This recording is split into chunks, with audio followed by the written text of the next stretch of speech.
નમસ્કાર વિદ્યાર્થી મિત્રો, આજે આપણે ધોરણ 8 સામાજિક વિજ્ઞાનનું પ્રકરણ 3 વિશે અભ્યાસ કરવાનો છે. પ્રકરણ 3 એ છે ભારતનું બંધારણ. ભારતના બંધારણની વાત કરીએ તેવું કહેવાય છે કે ભાઈ વિશ્વમાં સૌથી મોટું બંધારણ હોય લેખિત સ્વરૂપમાં તે છે ભારતનું. તો પહેલા તે તમને ખબર છે બંધારણ એટલે શું? તમને એ ખબર હોવી જોઈએ બંધારણ એટલે શું. દાખલા તરીકે વાત કરીએ કે ભાઈ કોઈ પણ સંસ્થા ચલાવ્યો હોય, કોઈ પણ કંપની ચલાવ્યો હોય, કોઈ પણ ફેક્ટરી ચલાવ્યો હોય તો એને નિયમો હોવા જોઈએ. જો નિયમો હશે તો જ કારખાના હોય, કંપની હોય, સંસ્થા હોય એ બરાબર ચાલે છે. દાખલા તરીકે કોઈ રમતગમત હોય તેના પણ નિયમો હોય છે. જો રમતગમતના નિયમો ન હોય તો તમને ખબર છે, દાખલા તરીકે ક્રિકેટની વાત કરીએ તો ક્રિકેટની અંદર જ્યારે કોઈ બોલર બોલિંગ કરે છે અને બોલિંગ કરતી વખતે એનો આખો પગ બહાર વહી જાય છે લાઈનની, તો અમ્પાયર શું આપે છે? નો બોલ. જો એવા નિયમો ન હોય તો શંકા જાય કે નો બોલ હતો, ન હતો, આઉટ હતો, ન હતો, ઘણા પ્રશ્નો થાય. જે કોઈ મેચ રમતા હોય ત્યારે એક ટીમને દાખલા તરીકે 300 રન થયા હોય તો બીજી ટીમને પણ 300 રન થયા હોય તો મેચ શું થાય છે? ટાઈ થાય છે. પછી એવા નિયમ આવ્યા કે ભાઈ દાખલા તરીકે સુપર ઓવર કરાવવાની, 6 બોલ નાખવાના, એ એક ઓવરની અંદર જેને વધુ રન થાય એ વિજેતા બને. તો આવા નિયમો બનાવ્યા. જો નિયમ ન હોત તો વિદ્યાર્થી મિત્રો તમને ખબર છે કેવા ઘણા મોટા પ્રશ્નો ઉભા થાય. એ જ રીતે ભારત દેશને બરાબર ચલાવવા માટે, વ્યવસ્થિત ચલાવવા માટે એક ભારતનું બંધારણ બનાવવામાં આવેલ છે. તો જોઈએ બંધારણની વ્યાખ્યા મોસ્ટ એન્ડી છે જે વારંવાર પૂછાય છે. અહીંયા વ્યાખ્યા લખે છે કોઈ પણ દેશનું શાસન ચલાવવા માટે. શું ચલાવવા માટે મિત્રો? શાસન. પહેલા વ્યાખ્યા બોલી ગયા છું, ફરી સમજાવું છું. કોઈ પણ દેશનું શાસન ચલાવવા માટે બનાવવામાં આવેલા નિયમોના વ્યવસ્થિત સંગ્રહને શું કહેવાય છે? બંધારણ. ફરીવાર, કોઈ પણ દેશનું શાસન ચલાવવા માટે બનાવવામાં આવેલા નિયમોના વ્યવસ્થિત સંગ્રહને શું કહેવામાં આવે છે? બંધારણ કહેવામાં આવે છે. તો મિત્રો સમજીએ, કોઈ પણ દેશ હોય, કોઈ પણ દેશ, વિશ્વમાં કોઈ પણ દેશ, એનું શાસન એટલે દેશ ચલાવવા માટે સત્તા બનાવવામાં આવેલા નિયમો, જે નિયમો બનાવેલા હોય એને વ્યવસ્થિત શું કરવાનો છે? સંગ્રહ કરવાનો છે. દાખલા તરીકે ભારતની વાત કરીએ તો ભારતનું બંધારણ છે, અહીંયા એવી વાત કરીએ છે કે ભારતનું બંધારણ બે પ્રકારના, કોઈ પણ વિશ્વના દેશોના બંધારણ બે પ્રકારના હોય છે. લેખિત સ્વરૂપનું અને અલેખિત. અલેખિત એટલે મૌખિક. પણ અહીંયા ભારતે બંધારણને સ્વીકાર કર્યો છે. કેવો? લેખિત સ્વરૂપનો. તો એવું કહેવાય છે કે વિશ્વનું, ભારત દેશ છે કેવો છે? લોકશાહી દેશ. વિશ્વનું સૌથી મોટું જો કોઈ લેખિત સ્વરૂપનું બંધારણ હોય ને તે કોનું છે? ભારત. વિશ્વનું સૌથી મોટું લેખિત સ્વરૂપનું બંધારણ હોય તે કોનું છે? ભારતનું. એ પણ પ્રશ્ન પૂછાય છે. આગળ જોઈએ કે ભારતના બંધારણની શરૂઆત શેનાથી થાય છે? આમુખથી. જો આપણો મોસ્ટ ટાઈમ પ્રશ્ન છે, વારંવાર પૂછાય છે કે ભારતના બંધારણની શરૂઆત શેનાથી થાય છે? આમુખ. તો તમને મિત્રો એવું થશે કે આમુખ એટલે શું? આમુખ એટલે શું? તો આમુખની વાત કરીએ, દાખલા તરીકે એક્ઝામ્પલ, તમે કોઈ ઇંગ્લિશનો ટેક્સ્ટ બુક જે છે એ વાંચવા બેસતા. હવે ઇંગ્લિશના ટેક્સ્ટ બુક વાંચતી વખતે તમને કોઈ સ્પેલિંગ નથી આવડતો તો તમે શેનો ઉપયોગ કરો છો? ડિક્શનરીનો. બરાબર ને? તો એ જ રીતે અહીંયા જે આમુખ આપવામાં આવ્યો છે, ભારતનું બંધારણનું આમુખ, કોઈ પણ પ્રશ્ન હોય તો એનું સમાધાન જે છે એ આપણે આમુખમાંથી મળે છે. આમુખ એક એવો સંગ્રહ છે કે ભાઈ આખા બંધારણની માહિતી ટૂંકમાં આપી દીધી છે. દાખલા તરીકે અહીંયા જે વસ્તુઓ લખી છે તો આખી તમે વાંચો તો તમને ખ્યાલ આવી જાય કે બંધારણની અંદર કઈ કઈ બાબતનો સમાવેશ કરવામાં આવેલો છે. જેમ કે વાત કરીએ, ભારત દેશ એક સાર્વભૌમ, બિન સાંપ્રદાયિકતા, સમાજવાદી, લોકશાહી, પ્રજાસત્તાક તથા બધા નાગરિકોને સમાન હક મળે છે. કઈ કઈ બાબતમાં? સામાજિક હોય, આર્થિક હોય, રાજકીય હોય, ન્યાય હોય, વિચાર હોય, વાણી હોય, માન્યતા હોય, ધર્મ હોય, જાતિ હોય, જ્ઞાતિ હોય, પૂજા, આ દરેક ક્ષેત્રે આપણે સ્વતંત્રતા મળી છે. તો આ બધી બાબતો આપણે ટૂંકમાં આખા બંધારણની માહિતી ટૂંકમાં મળી રહે છે. ક્યાંથી મળી રહે છે? એ આમુખમાંથી મળી આવે છે. આગળ જોઈએ ભારતનું બંધારણ કઈ રીતે બન્યું. ભારતનું બંધારણ કેવી રીતે બનવામાં આવ્યું છે એની અંદર વાત કરીએ તો પહેલી જે લાઈન જે છે એ મોસ્ટ આઈપી છે કે બંધારણના આધાર સ્તંભો કેટલા છે? 4. દાખલા તરીકે આજે આપણે કોઈ ખુરશી છે, એ ખુરશી શેના ઉપર ટકેલી છે? 4 પાયા ઉપર. એ જ રીતે ભારતનું બંધારણ જે છે એના આધાર સ્તંભો કેટલા છે? 4. એ ભારતનું બંધારણ 4 આધાર સ્તંભના કારણે ઊભું રહ્યું છે. તો આધાર સ્તંભો કયા કયા છે? તો પહેલું છે સમાજવાદી એટલે લોકતંત્ર, સમાજવાદ, ધર્મનિરપેક્ષતા અને રાષ્ટ્રીય એકતા. એટલે 4 લક્ષણો છે, 4 આધાર સ્તંભો છે. ફરીવાર કયા કયા? લોકતંત્ર, સમાજવાદ, ધર્મનિરપેક્ષતા અને રાષ્ટ્રીય એકતા. એટલે શું? ફરીવાર કે લોકતંત્ર, ભારતે શું કર્યું છે? લોકતંત્ર, લોકશાહી છે. સમાજવાદ, ભારતના બધા ધર્મ, બધા સમાજ જે છે એક માનવામાં આવે છે. ધર્મનિરપેક્ષતા, ભારતમાં કોઈ ધર્મ પ્રત્યે ભેદભાવ રાખવામાં આવતો નથી. જેમ કે ભારતમાં હિન્દુ, મુસ્લિમ, શીખ, ઈસાઈ, જૈન, બૌદ્ધ, યહૂદી બધા ધર્મ પાળનારા વસે છે. કોઈ એક ધર્મ પાળનારા વસતા નથી. ત્રીજું કીધું, ચોથું કીધું છે ભારત દેશ કેવો છે? અખંડિતતા. અહીંયા કોઈ દેશ ખંડિત થયેલો નથી. એક્ઝામ્પલ આપો, દાખલા તરીકે કે ભારત જે છે એમાંથી કોઈ પણ રાજ્ય, દાખલા તરીકે ઉદાહરણ આપીએ ગુજરાત. ગુજરાત એમ કે મારે ભારતમાંથી અલગ થવું છે અને ગુજરાત દેશની સ્થાપના કરવી છે, તે પ્રશ્ન એ અનુકૂળ આવશે ના? હા, નિયમ એવો છે, બંધારણ એવો કીધું છે કે ભારતની અંદર જેટલા રાજ્યો છે, દાખલા તરીકે રાજ્યો કેટલા છે? 29. તો 29 રાજ્યમાંથી કોઈ પણ રાજ્ય અલગ થવું હોય, એક્ઝામ્પલ દાખલા તરીકે ઉદાહરણ આપું છું કે ભાઈ મહારાષ્ટ્ર છે, મહારાષ્ટ્રની અંદર એક એવો શહેર છે વિદર્ભ. કયો? વિદર્ભ. એ વિદર્ભ એમ કે મારે મહારાષ્ટ્રમાંથી અલગ થવું છે ને મારે વિદર્ભ રાજ્ય કરવો છે, બધા આંદોલન કરે તો શક્ય બને છે?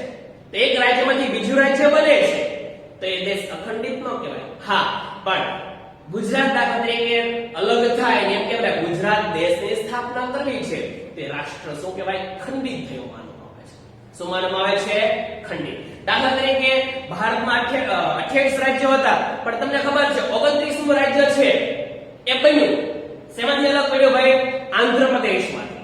આંધ્રપ્રદેશમાંથી કયું રાજ્ય અલગ પડ્યું? 29મું તેલંગાના. તો રાજ્યોમાંથી રાજ્યોની રચના થશે, તે રાષ્ટ્રીય અખંડિતતા કહેવાશે. રાષ્ટ્રીય અખંડિતતા કહેવાય નહીં, રાષ્ટ્રીય અખંડિત થાય નહીં. પણ દેશમાંથી જો અલગ થવાની માંગણી કરશે કે જેમ કે ગુજરાત દેશની સ્થાપના કરી, તે રાષ્ટ્ર શું થયું કહેવાય? ખંડિત. તો અહીંયા ભારતે શું સ્વીકાર્યું છે? અખંડિતતા. તો ફરીવાર આ 4 જે આધાર સ્તંભો છે, લોકતંત્ર, સમાજવાદ, ધર્મનિરપેક્ષતા અને રાષ્ટ્રીય અખંડિતતા, આ બંધારણ 4 આધાર સ્તંભો છે. એના જ કારણે ભારતનું બંધારણ ટકી રહ્યું છે. મિત્રો આગળ, ભારત સ્વતંત્ર થવાની સાથે બંધારણની રચના કરવામાં આવી. આમાં આ જે ટોપિક છે એમાંથી ઘણા પ્રશ્નો પૂછાય છે એક વાક્યમાં. મોસ્ટ આઈપી છે મિત્રો, સાંભળજો. બંધારણ ઘડવાની રચના ક્યારે કરવામાં આવી? બંધારણ ઘડવાની રચના ક્યારે કરવામાં આવી? તો બંધારણ ઘડવાની રચના છે 9 ડિસેમ્બર 1946 ના રોજ. ક્યારે મિત્રો? યાદ રાખજો, એટલે લખજો. બંધારણ ઘડવાની શરૂઆત ક્યારે કરવામાં આવી? 9 ડિસેમ્બર 1946 ના રોજ ભારતનું બંધારણ એ ઘડવામાં આવેલું છે. આગળ, બંધારણ જે છે એ ઘડવામાં કોઈ એક બે વ્યક્તિઓ નહોતા. બંધારણ ઘડવામાં ઘણા વ્યક્તિઓ છે એ મહત્વનો ફાળો આપ્યો છે. એવું કહેવાય છે કે બંધારણ ઘડવામાં લગભગ 389 જેટલા સભ્યોએ કેટલા 389 જેટલા સભ્યો છે બંધારણ ઘડવાની મહત્વની ભૂમિકા ભજવી છે. એમાં દેશના નેતાઓ પણ હોઈ શકે છે, કોઈ સમાજ કાર્યકર્તા પણ હોઈ શકે છે, કોઈ રાજા મહારાજા પણ હોઈ શકે છે, કોઈ વિદેશી વ્યક્તિ પણ જે છે એ બંધારણ ઘડવામાં મહત્વની ભૂમિકા ભજવી છે. મિત્રો, જ્યારે બંધારણ ઘડવાની શરૂઆત કરી 9 ડિસેમ્બર 1946 ના, ત્યારે આપણા નેતાઓએ છે દીર્ઘ દ્રષ્ટિ રાખી. દીર્ઘ દ્રષ્ટિ એટલે નાની ઝીણવટપૂર્વક ધ્યાન રાખવામાં આવે છે બાબત. કોઈ પણ એક બાબત છૂટી ન જાય એ માટે બંધારણ ઘડવામાં નાની ઝીણવટપૂર્વક છે એ ધ્યાન રાખવામાં આવે છે બાબત. એવું કહેવામાં આવ્યું છે કે જ્યારે ભારતનું બંધારણ ઘડવામાં આવ્યું ત્યારે ભારતનું પરિસ્થિતિ ધ્યાનમાં રાખી છે, પણ ઉપરાંત એવું પણ કરવામાં આવ્યો છે કે દેશ વિદેશના જેટલા બંધારણો હોય એનો અભ્યાસ કરો મિત્રો, અને એના દેશોની અંદર જે સારું બંધારણ એ દેશોમાં હતું એ દેશોની અંદર સારું બંધારણ એ આપણા દેશની અંદર આપણા બંધારણની અંદર અમલમાં મૂકવામાં આવે છે. ઉદાહરણ આપો, દાખલા તરીકે લોકશાહી. તો એ લોકશાહી જે છે આપણા બંધારણમાં અમલમાં મૂક્યું, પણ કયા દેશનું છે ખબર છે? અમેરિકા. કયા દેશનો છે? અમેરિકા. તો આવા જે વિશ્વના ઘણા દેશોના જે બંધારણો હતા એની અંદર જે સારી બાબતો લાગે એ ભારતના બંધારણની અંદર અમલમાં મૂકવામાં આવે છે. મિત્રો, આગળ વાત કરીએ કે બંધારણ ઘડવામાં ઘણા નેતાઓએ મહત્વની ભૂમિકા ભજવી. જેની વાત કરીએ જેમ કે જવાહરલાલ નહેરુ છે, ડોક્ટર રાજેન્દ્ર પ્રસાદ છે, સરદાર પટેલ છે, મૌલાના અબ્દુલ કલામ છે, શ્યામજી પ્રસાદ મુખર્જી છે, સરદાર બલદેવસિંહ, આવા ઘણા નેતાઓ છે. હજી આગળ છે, આપણે કહું છું. ત્રીજો ટોપિક આમ જ હોય આમ જ કે ભાઈ પ્રશ્ન એમ પૂછાય કે બંધારણ સભાના અધ્યક્ષ કોણ? જો અધ્યક્ષની વાત છે, બંધારણ સભાના અધ્યક્ષ કોણ એવો પ્રશ્ન પૂછાય તો એ સમયે તમારે જવાબ લખવાનો રહેશે કે બંધારણ સભાના અધ્યક્ષ છે ડોક્ટર રાજેન્દ્ર પ્રસાદ. કોણ છે મિત્રો? ડોક્ટર રાજેન્દ્ર પ્રસાદ. ફરીવાર સાંભળે, જો પ્રશ્ન એમ પૂછાય કે બંધારણ સભાના અધ્યક્ષ કોણ, પ્રમુખ કોણ, અધ્યક્ષ કોણ, તે રહેશે ડોક્ટર રાજેન્દ્ર પ્રસાદ. બીજો પ્રશ્ન એમ પૂછાય કે બંધારણના ખરડા એટલે કાયદો, બંધારણના ખરડા અથવા કાયદા સમિતિના અધ્યક્ષ કોણ? તો એ આવશે doctor Baba Saheb Ambedkar. Most MCQ મિત્રો પણ પ્રશ્ન પૂછાય છે. કોણ છે? ડોક્ટર બાબા સાહેબ આંબેડકર એ બંધારણના ખરડા અથવા કાયદા સમિતિના અધ્યક્ષ છે. બંધારણ ઘડવામાં 389 બરાબર જેટલા સભ્યો હતા. આ બંધારણ ઘડવા માટે એવું કહેવામાં આવે છે કેટલો સમય લાગ્યો?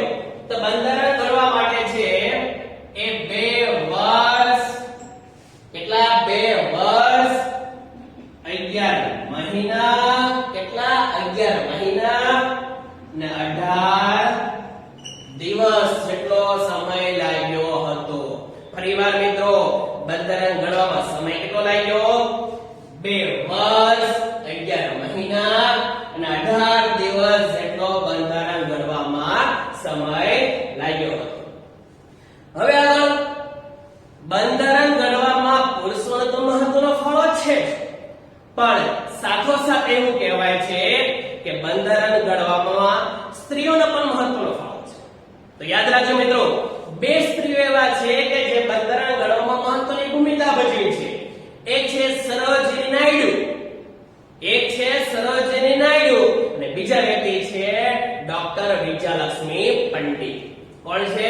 ડોક્ટર વિજયાલક્ષ્મી પંડિત. જો આપણે પ્રશ્ન પૂછાય છે આઈએમપી છે કે બંધારણ ઘડવામાં કયા સ્ત્રીએ મહત્વનો ફાળો આપ્યો છે? તો 2, ડોક્ટર વિજયાલક્ષ્મી પંડિત અને સરોજિની નાયડુ. આગળ જોઈએ કે ભાઈ ફ્રેન્ક એન્થની જો વિદેશી વ્યક્તિ જે છે, વિદેશી વ્યક્તિએ પણ મહત્વની ભૂમિકા ભજવી. સાથે સાથે એચપી મોદી આ બે વ્યક્તિની વાત કરી. એચપી મોદી જે છે એ પારસી સમાજના અધ્યક્ષ હતા. કયા સમાજના? તમે આગળ કીધું કે બંધારણ ઘડવામાં સમાજ કાર્યકરો પણ હતા, નેતાઓ પણ હતા, વિદેશી વ્યક્તિઓ પણ હતા. એવી જ રીતે એચપી મોદી જે છે એ પારસી સમાજના અધ્યક્ષ હતા, એના પ્રમુખ હતા એને પણ બંધારણ ઘડવામાં મહત્વની ભૂમિકા ભજવી છે. આ સાથે મેં તમને કીધું કે બાબા સાહેબ આંબેડકર એ બંધારણ ખરડા સમિતિના શું હતા? અધ્યક્ષ. કોણ હતા? એ અધ્યક્ષ હતા. કોના? કાયદા સમિતિના અથવા ખરડા સમિતિના. સાથે સાથે વાત કરી કે સરોજિની નાયડુ અને વિજયલક્ષ્મી પંડિત જેવા મહિલાઓએ પણ આ સભ્યની અંદર ભૂમિકા મહત્વની ભજવેલી છે. આગળ વાત કરીએ આપણે કે ડોક્ટર રાજેન્દ્ર પ્રસાદ એ બંધારણ સભાના શું હતા? અધ્યક્ષ હતા. શું હતા? અધ્યક્ષ. આગળ વાત કરીએ કે બંધારણ ઘડવામાં કેટલો સમય લાગ્યો? 2 વર્ષ 11 મહિના અને 18 દિવસ. હવે જો અહીંયા એવો શબ્દ વાપર્યો છે સમજ્યા. સાથે સાથે કહીએ કે બંધારણ ઘડવામાં કુલ બેઠકો કેટલી બોલવામાં આવી હતી? તો 166. દાખલા તરીકે 9 ડિસેમ્બર 1946 ના રોજ બંધારણ ઘડવાની શરૂઆત કરી ત્યારથી લઈ 26મી નવેમ્બર 1949. હવે જો સમજાવું કે 9 ડિસેમ્બર 1946 ના રોજ બંધારણ ઘડાયું. હવે ચર્ચા વિચારણા સમય કેટલો વર્ષ સમય લાગ્યો? આપણે વાત કરીએ 2 વર્ષ 11 મહિના અને 18 દિવસ. હવે બંધારણ બની ચૂક્યું છે. તો બંધારણ જે છે એ બની ગયું, આપવું કોને? તો જે સંસદની સમિતિ હોય એને આપવાનું છે. એટલે સંસદની સમિતિ જે છે બંધારણનો સ્વીકાર કરશે. કોની પાસેથી સ્વીકાર કરશે? કે બંધારણના ઘડવૈયાઓએ જે બંધારણ ઘડ્યું છે એની પાસેથી બંધારણનો શું કર્યો? સ્વીકાર. તો પ્રશ્ન પૂછાય કે બંધારણ સમિતિ સંસદે બંધારણનો સ્વીકાર ક્યારે કર્યો? કે 26 નવેમ્બર 1949 ના રોજ ભારતનો બંધારણનો સ્વીકાર કરવામાં આવ્યો છે. જો અમલ નહીં, સમજો, અમલની વાત નથી, સ્વીકારવાની વાત છે. 26 નવેમ્બર 1949 ના રોજ બંધારણનો સ્વીકાર કરવામાં આવ્યો છે. તો એ દરમિયાન સુધીમાં બેઠક કેટલી બોલાવવામાં આવી? આવી છે 166 બેઠકો. 166 ના લોકો બેઠા ત્યારે ભારત દેશનું બંધારણ ઘડવામાં આવ્યું છે. નગાઉ કીધું કે ભારતનું બંધારણ ઘડવા માટે નાની બાબતો ધ્યાન રાખવામાં આવી છે મિત્રો, જે દીર્ઘ દ્રષ્ટિ રાખી છે. તો બંધારણ ઘડવામાં ખૂબ મહત્વની ભૂમિકા આપણે બધા વ્યક્તિની છે. 166 બેઠકો બોલાવવામાં આવી. 26 નવેમ્બર 1949 ના રોજ બંધારણનો સ્વીકાર કરવામાં આવ્યો છે. હવે ત્યાર પછી છેલ્લું કે 26 નવેમ્બર 1949 ના રોજ ભારત દેશનું બંધારણ શું આવ્યું? અમલમાં. મોસ્ટ ટાઈમ પ્રશ્ન છે, યાદ રાખજો ખાસ. કે 26મી જાન્યુઆરી 1950 ના રોજ, ફરીવાર 26મી જાન્યુઆરી 1950 ના રોજ ભારતનું બંધારણ અમલમાં આવે છે. તો અહીંયા તમે 3 સાલ યાદ રાખવાની છે. પહેલી સાલ કે બંધારણ બનાવવાની શરૂઆત ક્યારે કરી? તો 9 ડિસેમ્બર 1946. 9 ડિસેમ્બર 1946. બંધારણ બની ગયા પછી બંધારણને સ્વીકાર ક્યારે કરવામાં આવ્યો?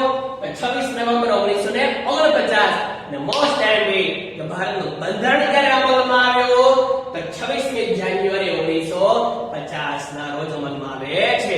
હવે આગળ કે આ જે ફોટાઓ છે મિત્રો એ બંધારણ ઘડવામાં મહત્વની ભૂમિકા ભજવી. તમારી ટેક્સ્ટબુકમાં છે જે કે મૌલાના આઝાદ, બાબા સાહેબ આંબેડકર, રાજેન્દ્ર પ્રસાદ, સરોજિની નાયડુ, કનૈયાલાલ મુનશી, પંડિત જવાહરલાલ નહેરુ, સરદાર વલ્લભભાઈ પટેલ અને અલ્લાદી અય્યર સ્વામી એને પણ મહત્વની ભૂમિકા ભજવી છે. હવે જો મિત્રો અહીંયા કેવો વિચાર, એવો શબ્દ વાપર્યો છે. વિચારો, તમે વિચારો. એવું કીધું છે કે 26મી જાન્યુઆરી શા માટે પસંદ કરવામાં આવી? બોલો. 26મી જાન્યુઆરી 1950 ના રોજ ભારતનું બંધારણ અમલમાં આવ્યું. તો કેમ 26મી જાન્યુઆરી પસંદ કરી? કેમ બીજા કોઈ મહિનો, તારીખ નહીં? તે એનો એક ઘણા વર્ષો પહેલાની વાત છે. જ્યારે આપણે ગુલામ હતા, જ્યારે અંગ્રેજો આપણા પર રાજ કરતા હતા, તો એ સમયની વાત છે. એ વાત છે મિત્રો પંડિત જવાહરલાલ નહેરુના નેતૃત્વ નીચે એક આંદોલન શરૂ થયું અને એનું નામ હતું પૂર્ણ સ્વરાજ. કયો? પૂર્ણ સ્વરાજ. તમે આગળ આપણે ચેપ્ટર જે છે એમાં ભણવામાં આવશે પૂર્ણ સ્વરાજની વાત. 26મી જાન્યુઆરી 1930 ની વાત છે. કઈ? 1930. ફરીવાર 26મી જાન્યુઆરી 1930 ના રોજ લાહોરની સમયે ભારત પાકિસ્તાનના ભાગ ન હતા, તો લાહોર છે ભારતમાં હતો. 26મી જાન્યુઆરી 1930 ના રોજ લાહોરની રાવી નદીના કિનારે મધરાત્રે એવું કહેવાય છે પૂર્ણ સ્વરાજ્ય ઠરાવ પસાર થાય છે. અને પૂર્ણ સ્વરાજ્ય ઠરાવ છે કોના નેતૃત્વ નીચે પસાર થાય છે? પંડિત જવાહરલાલ નહેરુના નેતૃત્વ નીચે. ત્યારથી આપણે જે છે એક સ્વતંત્ર દિવસ મનાવતા હતા, તો 26મી જાન્યુઆરી 1930 થી આપણે સ્વતંત્ર દિવસ તરીકે મનાવવામાં આવે છે. માટે 26મી જાન્યુઆરી જે છે એ ભારતનું બંધારણ એમાં મૂકવામાં આવેલો છે. તો મિત્રો ખાસ કરીને આ વિડિયો તમે જોજો, ધ્યાનથી સાંભળજો, અને આની પછીનો ટોપિક જે છે એ આપણે નેક્સ્ટ લેક્ચરમાં આગળ